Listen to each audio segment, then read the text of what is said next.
Boa noite a todos os irmãos. Como costumeiramente fazemos, vamos elevar o nosso pensamento a Deus, mentalizando a nossa casa espírita Eulália Nogueira, aqueles mentores espirituais, os nossos mentores individuais, aqueles irmãos que gostam de nós, e mentalizando também toda essa corrente fluídica magnética que se forma mentalmente às 20 horas, no Evangelho no lar da Casa Espírita Eulália Nogueira. Pedimos a Deus, a Jesus, aos bons espíritos que possam nos conduzir, que possam trazer aquela mensagem necessária a cada um dos ouvintes deste Evangelho neste momento. Em nome de Deus, de Jesus, dos bons espíritos presentes junto a todos nós, nós damos por aberto o Evangelho no lar deste dia. Nós estamos no capítulo 5, Bem-aventurados os aflitos, causas anteriores das aflições. As causas que dão origem às aflições do homem podem ser classificadas em dois grupos. As aflições cujo o homem é o próprio culpado, e as aflições que aparentemente são alheias à sua vontade e que parecem atingi-lo como que por fatalidade. Existem acidentes que o homem provoca por sua irresponsabilidade e imprudência, e outros que nenhuma precaução poderia evitar, como por exemplo, perda de pessoas amadas, perda daqueles que sustentam a família, calamidades naturais, enfermidades de nascença, sobretudo as que tiram do indivíduo a possibilidade de ganhar a vida com seu próprio trabalho, como as deformidades físicas, a idiotia, o cretinismo, etc. Aquele que nasce com a doença ou deformidade seguramente não fez nada nesta vida para merecer uma sorte tão triste.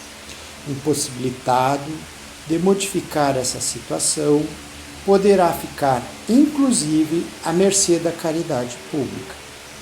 Também é difícil entender porque numa mesma família nascem pessoas com necessidades especiais e outras tão favorecidas sob todos os aspectos.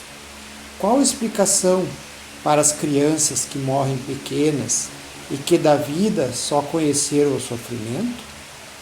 São estes problemas que nenhuma filosofia ou religião pôde explicar até hoje e que seriam a negação da bondade, da justiça e da providência de Deus.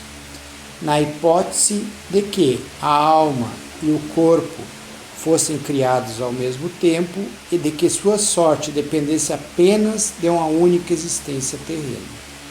Também seria difícil explicar por que recém-nascidos passam por sofrimentos tão grandes, pois se não fizeram o bem, também não fizeram o mal. Pelo princípio de que todo efeito tem uma causa, e admitindo-se que Deus é justo, essa causa também deve ser justa. Se a causa vem sempre antes do efeito, e ela não está na vida atual, só poderá estar em uma vida anterior. Quando somos punidos, é porque fizemos o mal. Se não o fizemos nesta vida, seguramente fizemos em outra. É uma conclusão da qual ninguém pode fugir e que demonstra toda a lógica da justiça de Deus. O homem que pratica o mal nem sempre é totalmente punido em sua existência atual, porém ele nunca escapará às consequências de suas faltas. A prosperidade do mal é apenas momentânea, porque se ele não for punido hoje, certamente o será amanhã. Assim, a infelicidade, que à primeira vista nos parece imerecida, tem sua razão de ser. Aquele que sofre está resgatando os erros que cometeu no passado e sempre poderá dizer: perdoa-me, Senhor, porque errei. O sofrimento do homem se deve aos erros cometidos por ele mesmo, nesta vida ou em vidas anteriores. Por uma rigorosa justiça divina, o homem sofre aquilo que fez os outros sofrerem. Se foi duro e desumano, poderá ser tratado com dureza e desumanidade. Se foi orgulhoso, poderá nascer em uma condição humilhante. Se foi avarento, egoísta ou empregou mal sua fortuna, poderá ser privado do necessário. Se foi um mau filho, poderá sofrer com os próprios filhos e assim por diante. Por ser a terra um mundo de provas e expiações, e pelas diversas existências vividas, é possível explicar as grandes diferenças existentes na distribuição da felicidade entre os homens bons e maus neste planeta. Essa diferença na distribuição da felicidade é apenas aparente, pois só conseguimos analisar a vida presente. Aquele que levar o pensamento a ponto de abranger uma série de existências compreenderá porque cada um tem o que merece, uma vez que a justiça de Deus nunca falha. O homem jamais deve esquecer que vive no mundo inferior, ao qual está preso somente por suas imperfeições. A cada contrariedade da vida, deve lembrar que, se estivesse num mundo mais evoluído, isso não aconteceria. Só depende dele trabalhar pelo seu próprio aperfeiçoamento, visando almejar um mundo melhor para viver. Muito clara, né, meus irmãos, essa leitura, explicação clara, límpida, que o Espiritismo Consolador prometido vem nos trazer, que muitas religiões até o momento não tinham conseguido explicar, e as explicações de muitas religiões não nos convencem. Então, meus irmãos, o Espiritismo veio nos mostrar que todo efeito tem uma causa, e Deus, sendo justo, bom, magnânimo, essa causa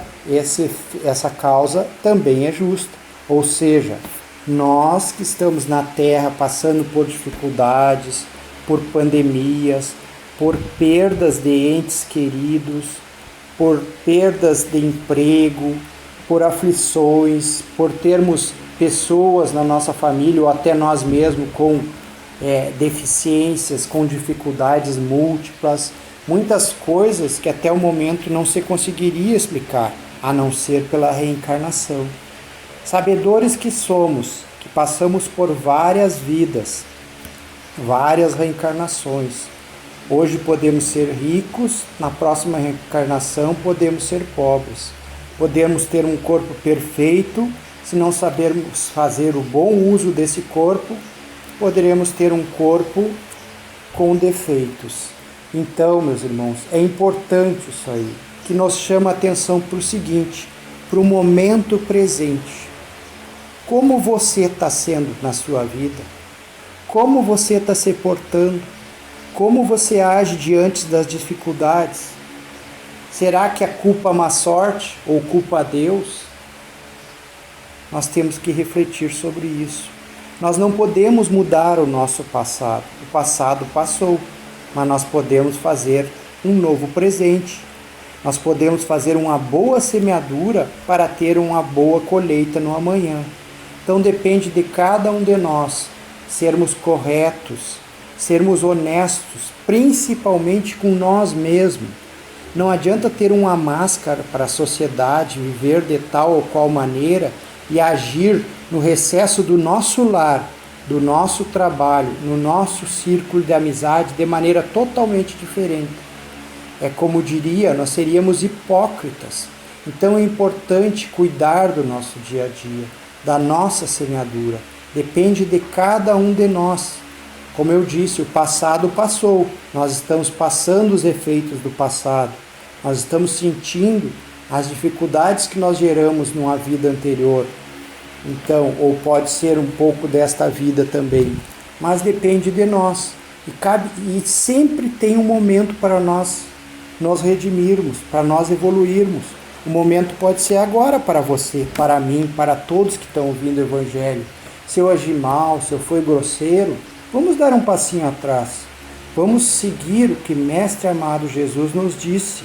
Humildade, humildade, perdão, amor, caridade. São palavras que têm que estar gravadas na nossa mente e no nosso coração.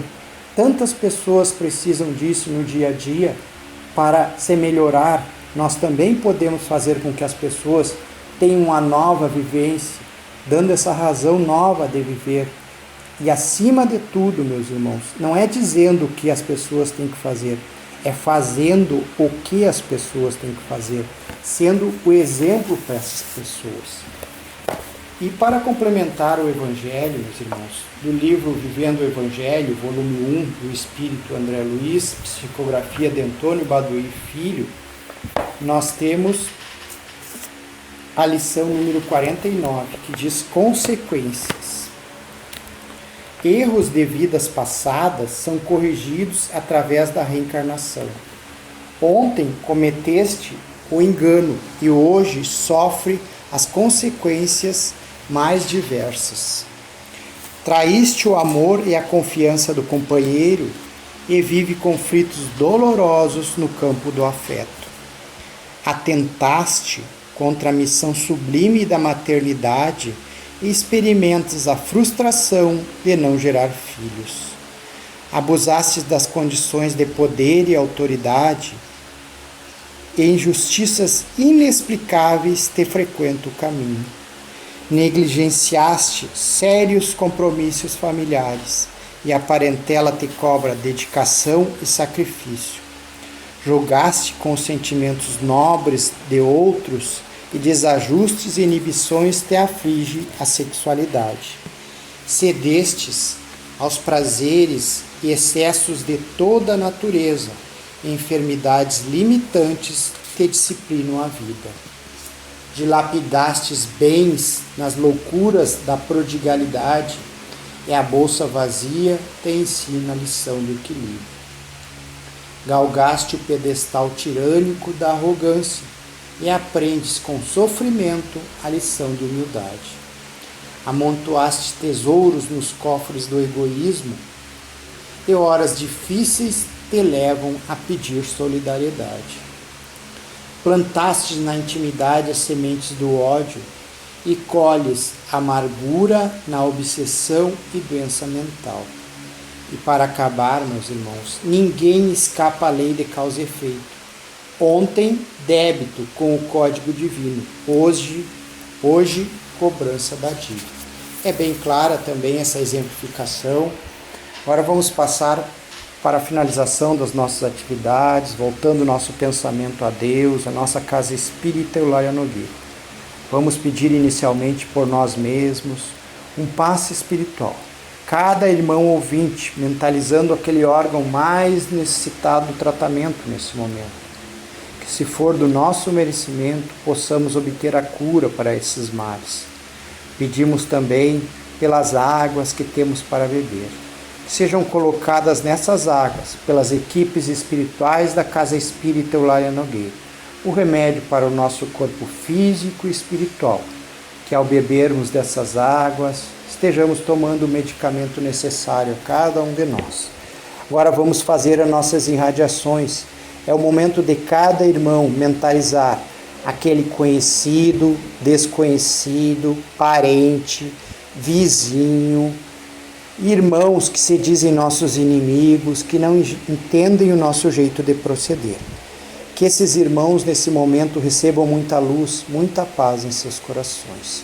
Pedimos pelos governantes do nosso país, do nosso estado e da nossa cidade, que eles possam ouvir a voz da razão, que os espíritos de luz possam ter guarida em seus pensamentos para o governo do povo de maneira honesta, correta e leal.